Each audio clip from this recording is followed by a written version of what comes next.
आज जो है वो एक बहुत बड़ा इशू है वक़्फ़ प्रॉपर्टीज़ को लेकर।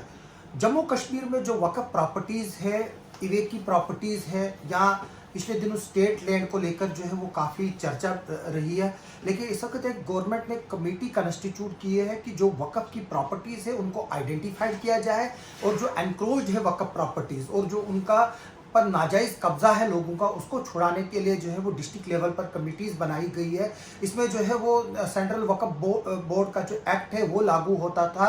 अब जो है वो यहाँ पर यूनियन टेरिटरीज़ बनी है, उसको लेकर ही जो है ये सारी एक्सरसाइज चल रही है। और हमारे साथ इस वक्त सुहेल काज़मी साहब है, जो कि एक सीनियर जर्नलिस्ट भी हैं, एक ऑथर भी है और एक हमारे प्रेसिडेंट भी रहे हैं जर्नलिस्ट एसोसिएशन के, और एक लिटरली पर्सन है जिन्होंने उर्दू की फ़रोख्त के लिए जो है वो काफ़ी काम किया है। सुहेल साहब, आपका बहुत बहुत शुक्रिया हमसे बात करने के लिए। एक वक़्फ़ बोर्ड का आर्डर आया है, एलजी एडमिनिस्ट्रेशन ने जो है वो अब कमर कसी है और अब वो दिन दूर नहीं होगा जब वक़्फ़ की प्रॉपर्टी जो लोगों के पास है उसको हलक से निकाल कर लाया जाएगा।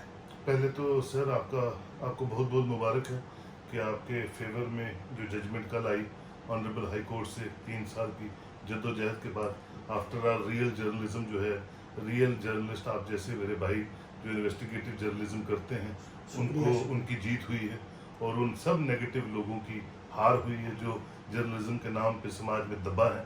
और पहले तो बहुत बहुत मुबारक आपको, और आप एक रोल मॉडल बन के उभरे हैं आने वाले बच्चों के लिए जो जर्नलिज्म में आएंगे, क्योंकि रियल और इन्वेस्टिगेटिव जर्नलिज्म हमेशा सोसाइटी को फ़ायदा देता है, उसका वो ऊपर उठाता है सोसाइटी को और देश का नाम रोशन करता है। तो पहले तो बहुत बहुत मुबारक। Thank you. दूसरा, जहाँ तक आपने सवाल किया कि औकाफ का जो रख रखाव है, मैं पिछले 2 साल से देख रहा था जब से हम यूनियन टेरिटरी में आए, और बहुत सी मीटिंग्स मेरे साथ भी यहाँ मेरे चैम्बर में वक्तन फवक्तन होती रही कि शिया वक्फ बोर्ड जो है उसको रिकॉन्स्टिट्यूट बनाना है जम्मू कश्मीर में, और उसके लिए काफ़ी लोग with in government outside government मेरे साथ मिलते रहे और मैंने वेलकम किया कि हाँ, जैसे मुस्लिम औकाफ ट्रस्ट है उसी तरह शिया वक्फ बोर्ड भी बनना चाहिए, क्योंकि जब कोई बोर्ड बनता है तो वो ज़्यादा बेहतर काम करता है बनिस्बत के हमने देखा है वो अमरनाथ है। अब जहाँ तक मुस्लिम औकाफ की बात है और जो ऑर्डर कल आया है, मैं समझता हूँ ये एक वेलकम स्टेप है, क्योंकि मजहबी आज़ादारी में लोगों ने लूट डाली हुई है और जम्मू कश्मीर रियासत क्योंकि छोटी रियासत है और रिलीजियस सेंटिमेंट से ज़्यादा लोग जुड़े हैं, तो कोई अकाउंटेबिलिटी नहीं थी। आपकी सक्सेसिव गवर्नमेंट में जिसकी मर्जी होती थी उसको चेयरमैन बनाते थे, कोई चेक नहीं करते थे कि चेयरमैन की क्रेडिबिलिटी क्या है, इस ज़ियारत की क्या आमदनी है, उसको किस तरह से यूटिलाइज, कोई ऑडिट नहीं होते कितनी ज़ियारतों पे, कितने दरगाहों पे, कितनी औकाफ की प्रॉपर्टीज़ पे। तो ये जो स्टेप आया है मैं समझता हूँ वेलकम है, और मैं शुक्रगुजार हूँ ऑनरेबल एलजी साहब का कि उन्होंने हमें भी मौका देंगे। अगर ये चीज़ें स्ट्रीमलाइन होती है, हम भी माता वैष्णो देवी श्राइन बोर्ड की तरह, अमरनाथ श्राइन बोर्ड की तरह, या बाकी जो इदारे हैं जो आज इतने ज़बरदस्त काम कर रहे हैं, जो अपने हॉस्पिटल बना रहे हैं, कैंसर इंस्टीट्यूट्स बना रहे हैं, एजुकेशन इंफ्रास्ट्रक्चर बना रहे हैं, अपने अपने मजहबी वक्फ बोर्डों के साथ ही, तो जम्मू कश्मीर में वो लोग जो नाजायज़ तरीके से ज़मीनें बेच दी, कब्रिस्तान बेच दिए, बहुत सी चीज़ें खुर्द बुर्द कर दी, वो चीज़ लोग जो है बुक होने चाहिए, और एक अच्छा साजगार माहौल जो है वक्फ बोर्ड्स में आने वाले दिनों में मुझे होप है कि वो बन जाए। हम बात करेंगे किश्तवाड़ की बात करेंगे, पहले जम्मू की बात करते हैं, क्योंकि किश्तवाड़ जो है वो एक बहुत बड़ा इशू है। पिछले 30-35 सालों से सुप्रीम कोर्ट से हाई कोर्ट में वापस आ गया, हाई कोर्ट से सुप्रीम कोर्ट में, फिर वहाँ से फिर वापस, और फिर गेम जो है वो अब गवर्नमेंट के पाले में ही है। जो हमारी 2 ज़ियारतें हैं, शाह फरीदुद्दीन बगदादी रहमतुल्लाह अलैह की और शाह असराउद्दीन बगदादी रहमतुल्लाह अलैह की। हम बात कर रहे हैं जम्मू में जो वक़्फ़ की प्रॉपर्टीज़ है जिस पर जो है वो लोगों के नाजायज़ कब्जे है। अगर हम बात करें, यहाँ पर औकाफ मार्केट है, जहाँ पर जामिया मस्जिद है, यहाँ पर जो एक नया कॉम्प्लेक्स बन रहा है, रेजिडेंसी रोड पे ज़मीनें हैं, जिस तरह से स्टेट लैंड को और इवे की प्रॉपर्टी को जो है वो खुर्द बुर्द करके बेच दिया गया, लोगों के नाम पर अलाट की गई, तो मैं उस पर भी आऊँगा। तो जम्मू में जो ये प्रॉपर्टीज़ है, आपको कितना लग रहा है जो करोड़ों की प्रॉपर्टीज़ है वो रिकवर हो पाएंगी? बिल्कुल हो पाएंगी। जब गवर्नमेंट कोई चीज़ का मंसूबा बना लेती है तो लोगों का साथ रहता है, क्योंकि आम लोग तो सेंटिमेंट से जुड़े होते हैं, और जब ये पता चलता है कि आपकी दरगाह को इनक्रोच कर दिया किसी ने, आपके कब्रिस्तान की लैंड को इनक्रोच कर दिया, जैसे न्यू प्लॉट में किया हुआ, यहाँ गुजर नगर के ग्रेवयार्ड को भी किया हुआ है। तो एकदम लोग गवर्नमेंट का साथ देते हैं और आइडेंटिफाई करते हैं कि ये लोग इंक्रोचर्स हैं, इनसे आपको आगाह रहना है और हमारी ये प्रॉपर्टीज जो है ये बचाएं। और आने वाले दिनों में जहाँ तक आपने सवाल किया किश्तवाड़ की ज़ियारत का, मैं बहुत अकीदा है मुझे उस ज़ियारतों पे, लेकिन वहाँ भी आप देखिए 2 फैमिलीज़ ने किस तरह से पिछले 30, 35, 40 साल से क्या किया है और किस ढंग से उसका रख रखाव है। तो मुझे बोलने की ज़रूरत नहीं है। तभी बिगड़े हालात, तभी हाई कोर्ट और सुप्रीम कोर्ट में जाना पड़ा लोगों को, तो वो भी स्ट्रीमलाइन हो जाएंगी। इसी तरह बहुत से ज़ियारतें हैं जो जिसका रख रखाव औकाफ ट्रस्ट होना चाहिए। नहीं, ये मतलब कुछ फैमिलीज के पास जमीनें पड़ी, जैसे हमारे किश्तवाड़ में जो है वो सईद साहिबान के पास भी आज भी कंट्रोल है, हालांकि औकाफ के पास इस्लामिक स्कूल भी है और जो पैसा वहाँ करोड़ों जमा हुआ है वो जो है वो आज भी गवर्नमेंट ट्रेजरी में जमा है। अब रिसेंटली मेरे एक फाजिल दोस्त और आपके भी जान पहचान के हैं अख्तर काजी साहब जो आज ACR किश्तवाड़ भी है, उनको चार्ज दिया गया है, एक KS ऑफिसर है। तो कितनी दुश्वारियां आएंगी? क्या मुस्लिम कम्युनिटी जो है वो आज भी शिया और सुन्नी के नाम पर लड़ रही है जिसकी वजह से हमें नुकसान हो रहा है? देखिए, शिया और सुन्नी, पहले तो हम मुसलमान हैं, फिर मुसलमान होने के साथ साथ हमारा अल्लाह एक है, हमारा कुरान एक है, हमारा हदीस है। ये जो लोग सियासी रोटियां लगाते हैं और लोगों को डिवाइड करते हैं शिया सुन्नी की लाइंस पे, शिया सुन्नी को छोड़ के और लाइंस पे इस्लाम को बांटने की कोशिश करते हैं, तबाही और बेड़ा गर्क तो उन लोगों ने किया हुआ है। अदरवाइज जो अल्लाह को मानने वाला इंसान है वो अल्लाह के दिखाए हुए रास्ते पे चलता है और अल्लाह के खौफ के नीचे काम करता है। ये जो बिगड़ी हुई कुछ नस्लें हैं, जो सिर्फ पैसा जिनका बाप है, ज़मीनें जिनका, जदातें जिनका माँ बाप है, वही लोग ये काम करते हैं और गुमराह करते हैं बाकी मुसलमानों को और एक वेज क्रिएट करते हैं अननेसेसरी कम्युनिटी टू कम्युनिटी। मैं समझता हूँ ये सब चीज़ें जब बन जाएंगी, ये गवर्नमेंट की नज़र में हैं और जहाँ तक मेरे साथ बातचीत होती है मुझे मालूम है कि ये सब चीज़ें पाइपलाइन में हैं। आज नहीं तो कल, कल नहीं तो परसों, विद इन नो टाइम ये सब बोर्ड बनेंगे और अच्छी तरह काम करेंगे। गवर्नमेंट ऑफ इंडिया उसको मॉनिटर करेगी और चोरियाँ, बदमाशियाँ और ये जितनी भी चीज़ें हैं एक्सप्लॉयटेशन, ये आहिस्ता आहिस्ता ख़त्म हो जाएगी आने वाले महीनों में। अगर हम बात करें बाबा गुलाम शाह बादशाह दरगाह जो राजौरी में है, अगर वहाँ की बात करें, वहाँ फिर भी थोड़ी सी कुछ तरक्की हुई है, कॉलेज बने हैं, इंफ्रास्ट्रक्चर बना, लेकिन न किश्तवाड़ में, न किश्तवाड़ से बाहर आप यहाँ सांबा की बात कीजिए, जम्मू की बात कीजिए, जहाँ पर औकाफ के नाम पे एक स्कूल था दानिशकदा, वो भी बंद हो गया। तो आप किसको जिम्मेवार ठहराते हैं इसके लिए? मतलब क्या लगता है? हम दोनों को जिम्मेवार ठहराते हैं। एडमिनिस्ट्रेशन में भी ब्लैक शीप्स हैं और जो लोग वक्तन फवक्तन पावर कॉरिडोर्स में यहाँ रहे, उन्होंने ये चीज़ें इंस्टीट्यूशन को ग्रैब किया, चाहे वो किश्तवाड़ था, चाहे यहाँ औकाफ था, चाहे कश्मीर में था, उन्होंने तबाही की है। और अल्लाह ताला देख रहा है, अब दिन दूर नहीं है कि वो सब लोग जो हैं उनसे ज़मीनें रिट्रीव करवाई जाएंगी, जो जो जो जिन्होंने बेची होंगी उनसे, उनके लिए भी कोई ना कोई केसेस चलेंगे और ये सब चीज़ जो है एक सामान्य पटरी पे आने की मुझे उम्मीद है। और वो तभी मुमकिन है जब गवर्नमेंट कोई इनिशिएटिव लेती है और गवर्नमेंट ने इनिशिएटिव ले लिया।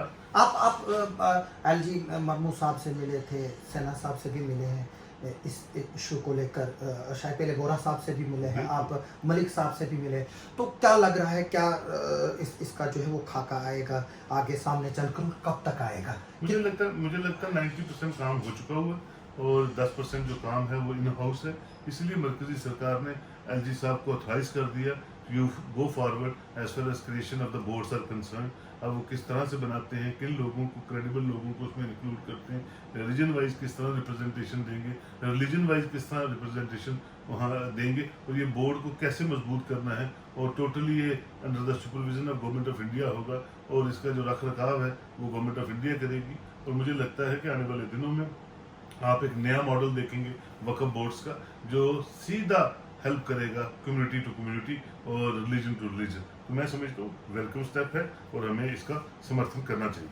हम देख रहे हैं कि पिछले दिनों रोशनी का जो है वो काफ़ी जो है वो हल्ला गुला रहा है। मैं आज भी मानता हूं कि जो रोशनी स्कैंडल जो है वो कहीं ना कहीं आज भी मौजूद है, क्योंकि जो ज़मीनों के रेट फिक्स होते हैं वही एक सबसे बड़ा स्कैंडल है। आप गांधीनगर में देख लीजिए, वहाँ पर भी 65 लाख पर कनाल सरकारी रेट है, जबकि वहाँ पर 4-4.5 करोड़ की पर कनाल ज़मीन है। आप उसके बरकस जो है सुंजवा का एक्सट्रीम एरिया ले लीजिए, वहाँ ज़मीन सस्ती है लेकिन सरकारी रेट वहाँ पर 63 लाख लाख है। इसी तरह से रेजिडेंसी रोड और भटंडी के जो है ऑलमोस्ट रेट सेम है, जबकि भटंडी में ज़मीन सस्ती है और रेजिडेंसी रोड में जो है वो महंगी है। तो इसमें ब्यूरोक्रेटिक सेटअप और पॉलिटिकल सेटअप जो है वो मिले हुए थे। तो क्या लगता है कोर्ट से क्या आगे आएगा, क्योंकि काफ़ी लोग परेशान हैं, हज़ारों के करीब जो लाखों मकान है वो ऑल ओवर जम्मू कश्मीर जो है वो स्टेट लैंड पे बने हैं। तो क्या आएगा इसका आगे? देखिए, मैं हमेशा कहता हूँ कि जब स्टेट लैंड या रोशनी आई 2001 में, तो लैंड ग्रैबर कितने हैं पूरे जम्मू में?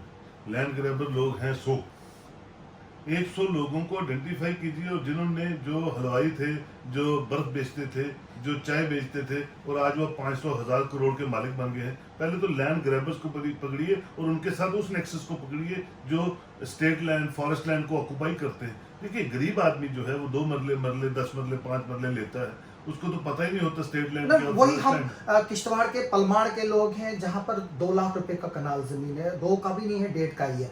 वहां के लोगों के नाम भी छापे जा रहे हैं, और जो गांधीनगर में 5 करोड़ है उस कनाल है वहां पर भी। ये नेक्सस होता है between land grabbers and the administration में जो लोग नहीं, क्या गांधीनगर वाले को और पलमाड़ जैसे जहां 1.5 लाख है वहां पलमाड़ में कौन जो है वो खाएगा लैंड को? अगर एक कनाल लैंड गांधीनगर की किसी के नाम पे 5 लाख में होती है, यानी कि उसको 4.5 करोड़ रुपए का फायदा होता है, जबकि पलमाड़ में अगर 2 लाख लिया है तो वहां तो 1.5 लाख की वही जमीन है। मैंने तभी आपसे कहा कि जो चीज़ें अब एलजी ऑफिस कर रहा है, या जो आने वाले दिनों में जम्मू कश्मीर यूनियन टेरिटरी में होनी चाहिए, उसकी तरफ काम चल रहा है। और मैं समझता हूँ ये सब लोग, आप देखिए कि एसीबी को बनाया गया, ये जो हमारी सिट है, या यहाँ जो हमारे एनआईए के रेड्स हो रहे हैं, ये वही लोग हैं, वही जो एडमिनिस्ट्रेशन में काम कर रहे हैं, और गवर्नमेंट जो है बड़ा सीरियसली उनको पकड़ने की कोशिश में है कि कोई भी अनटूवर्ड इंसिडेंट जो है वो ना हो और लोगों को तकलीफ हो। लोगों के फायदे के लिए लॉस बन रहे हैं, और लोगों के फायदे के लिए वो लॉस इम्प्लीमेंट भी होंगे। आप आने वाले दिनों में देखेंगे कि किस तरह से जब मोटी मछलियाँ या छोटी मछलियाँ जिन्होंने गंद डाला हुआ है एडमिनिस्ट्रेशन में, सियासत में या बाहर, वो सब कहीं ना कहीं इन्वॉल्व होंगे और कहीं ना कहीं पकड़े जाएंगे। आप, मुझे होप है इसकी। नहीं, हम एंटी करप्शन की बात कर रहे हैं। ये मैंने जो हमारे आनंद जैन साहब हैं उनको भी लिखा था कि एंटी करप्शन में सबसे बड़ी प्रॉब्लम ये है कि सालों से केसेस चलते आ रहे हैं।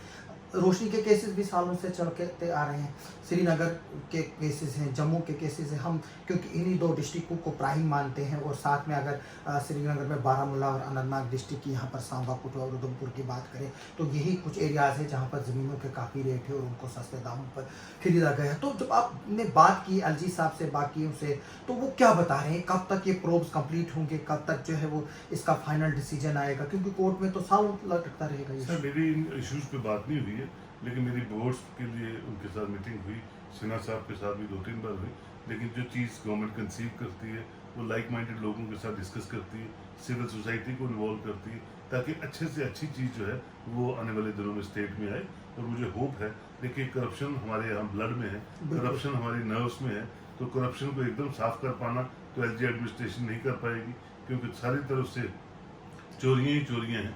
तो अल्लाह को ही इंटरवीन करना पड़ेगा। लेकिन जो लॉज स्ट्रिक्ट बन रहे हैं, उससे थोड़ी सी पेशरफ्त जो है अकाउंटेबिलिटी की तरफ मुझे दिखती हुई नजर आ रही है। और आने वाले दिनों में काफी no cases active one will be spared. Active नहीं हुए, काफी चार्जशीट भी हुए, एक्शन भी हुआ, एससीबी और क्राइम ब्रांच अरेस्ट भी हुए सर, बड़े बड़े अफसरान अरेस्ट हुए हैं। अभी भी बशीर खान जो एडवाइजर है उसका केस चल रहा है ऑनरेबल हाई कोर्ट के पास, और अगर डिसीजन आता है he can be arrested also.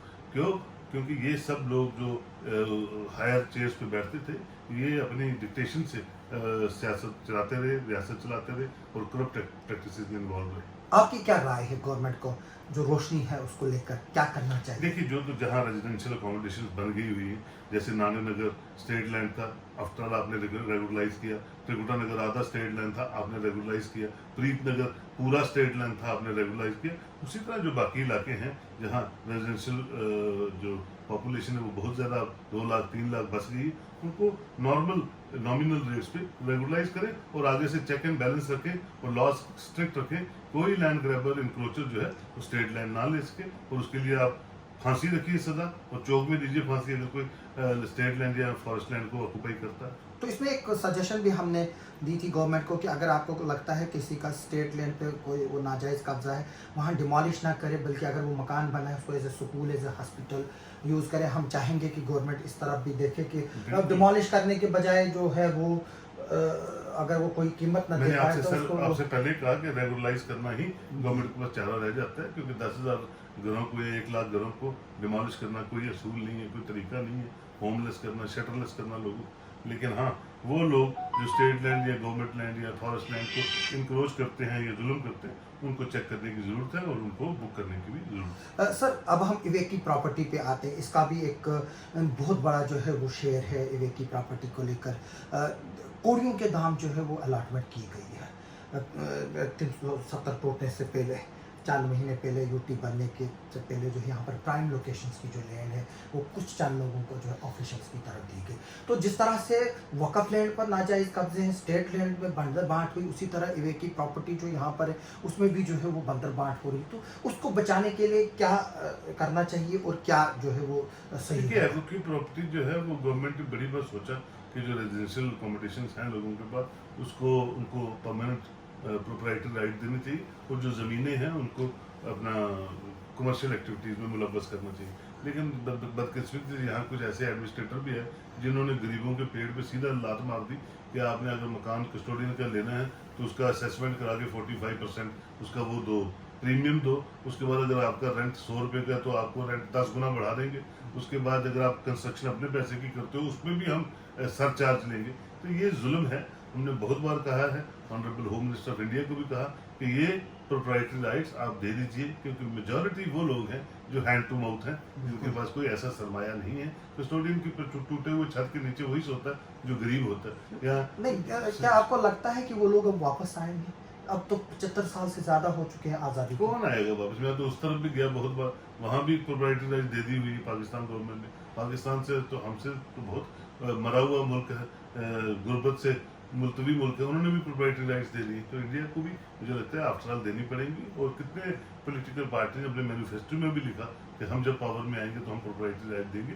मुझे लगता है उस पर भी काम चल रहा है और प्रोप्राइटरी राइट मुझे लगता है 3 सदियां, 3 जो नस्लें हैं वो बीत चुकी हैं, 4 भी हुई होंगी 75 साल में। तो शायद अब लगता नहीं है कि कोई आएगा और इनको जो है वो अब क्लेम करे। सिर्फ यही हल है कि इसको प्रोप्राइटरी राइट टेनेंट्स को दे देनी चाहिए। सोहेल साहब आपका बहुत बहुत शुक्रिया हमसे Thank you, बात sir. करने के लिए। हमें उम्मीद है कि जो नया ऑर्डर आया है वक़्फ़ प्रॉपर्टीज़ को लेकर और जो आपने राय दी है गवर्नमेंट को स्टेट लैंड को लेकर या जो इवेक की प्रॉपर्टी को लेकर जो है वो लोगों को प्रॉपर्टी राइट्स जो है वो मिलेंगे। और जो ये एक पिछले 75 सालों से लटकती हुई जो एक तलवार है इवेक की प्रॉपर्टी की शक्ल में, उसको जो है वो सही मालिक मिले अब, और जो सही हकदार जो है उसको वो उनमें जो है वो गरीबों में बांटी जाए। अगर चाहे गवर्नमेंट उसमें पैसे भी ले सकती है जो उनका जायज़ रेट होगा, तो वो जो है वो आप सब आपका बहुत बहुत शुक्रिया। आपका देखने के लिए बहुत बहुत शुक्रिया। ये काज़मी साहब थे जिन्होंने अपने विचार रखे और इन्होंने जो गवर्नमेंट का जो डिसीजन आया है वक़्फ़ प्रॉपर्टी को लेकर उसको वेलकम किया है। और उनको उम्मीद है कि आइंदा आने वाले दिनों में जो है वो वक़्फ़ बोर्ड जो है वो फ्लोरिश करेगा और जो इसका असली मकसद था यानी कि तालीम के शोबे में फ़रोग़ देना, गरीब लोगों की मदद करना, हॉस्पिटल्स बनाना, या लोगों को जो गरीब है, जो ज़कात पे पलने वाले लोग हैं उनको मदद करना, गरीब लड़कियों की मदद करना, वो जो है मकसद पूरा हो जाएगा। आप सबका बहुत बहुत शुक्रिया।